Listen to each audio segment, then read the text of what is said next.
Have you ever noticed how sometimes a woman is drawn to you? Not just casually interested, but deeply captivated, almost magnetically. Is it your looks, your confidence, your charm? Or could it be something far more subtle? Something she doesn't even understand herself? Marcus Aurelius once wrote, "The soul becomes dyed with the color of its thoughts." What if the reason she's drawn to you has less to do with what you show on the outside and more with what you reflect back to her inner world? In this video, we'll explore how a masculine presence can stir emotions she has kept buried and why you might unknowingly become a symbol of strength, peace, or freedom. Qualities she craves but hasn't yet claimed. It's not magic, it's not luck. It's psychology filtered through the lens of ancient wisdom. The more you understand this, the less likely you are to mistake fantasy for love. Hit that like and subscribe button so you never miss a future video. Let's grow your masculine magnetism together.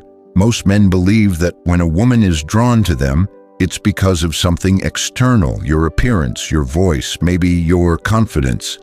But the Stoics saw things differently. Marcus Aurelius once said, "Everything we hear is an opinion, not a fact. Everything we see is a perspective, not the truth." So what if her desire isn't truly about you? What if she's pulled toward the part of you that reflects something she's missing?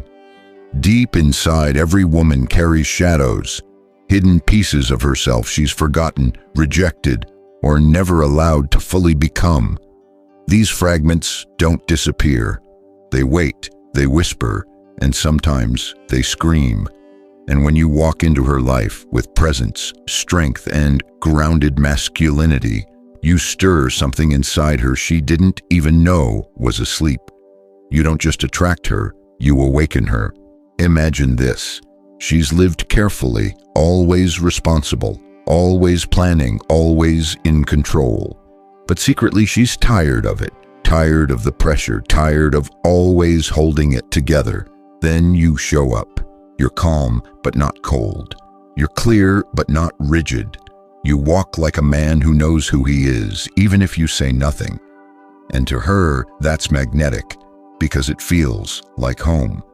Or more accurately, like the version of herself she abandoned long ago. Suddenly, you become the symbol of something she's never given herself permission to be. Free, wild, grounded, alive. This is the first reason she falls in love with you. You represent what she lacks. It's not just about opposites. It's about revelation. Opposites attract, yes, but deeper than that. Opposites expose the gap between who she is and who she wants to be. A chaotic woman may be drawn to your discipline. An overly emotional woman may crave your inner stillness. A woman lost in endless choices may find comfort in your unwavering clarity. But here's the warning: if she doesn't recognize that what she craves in you is something she could develop within herself, she may begin to cling, not out of love, but out of unconscious need. She may start to depend on your presence like a drug because you're not just a man to her now. You're a mirror, a guide, a fantasy. And fantasies are fragile. The moment your humanity disrupts her ideal, when your flaws appear, when your shadows show, the illusion begins to fracture, and the love that once felt powerful suddenly feels uncertain.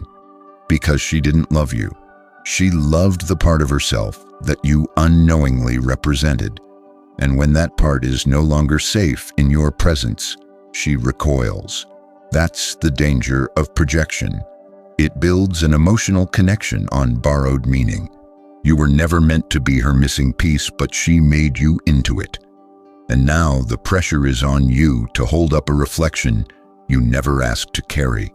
Stoicism teaches us that no external thing should define our peace. Not praise, not criticism, and certainly not someone else's idea of who we should be. A man who understands this doesn't collapse under the weight of someone else's fantasy. He stays rooted because he knows her desire is not his identity. Her admiration is not validation. and her projection is not his responsibility. So what do you do when you sense this happening? You stay grounded. You observe without feeding the illusion. You show up as you are, consistently, clearly. And if she loves that, that's real. But if she withdraws when your image no longer serves her inner need, you let her go. Because you were never the solution. You were just the mirror. There is a strange kind of affection where a woman gets pulled toward you, not for what you say or how you look, but for something deeper, something unseen. She feels like she's known you forever, as if you didn't just walk into her life, but returned from some vague, forgotten memory. To you, it's just a moment, but to her, it's an awakening. Marcus Aurelius once wrote, "Take charge of your mind, or someone else will." And sometimes what you unknowingly awaken is an image she's carried her whole life. Stoics understand that within each person live archetypes, inner blueprints shaped by childhood, by parental figures, by culture, myth, and unspoken emotional needs. Every woman carries within her a quiet image of the man she longs for.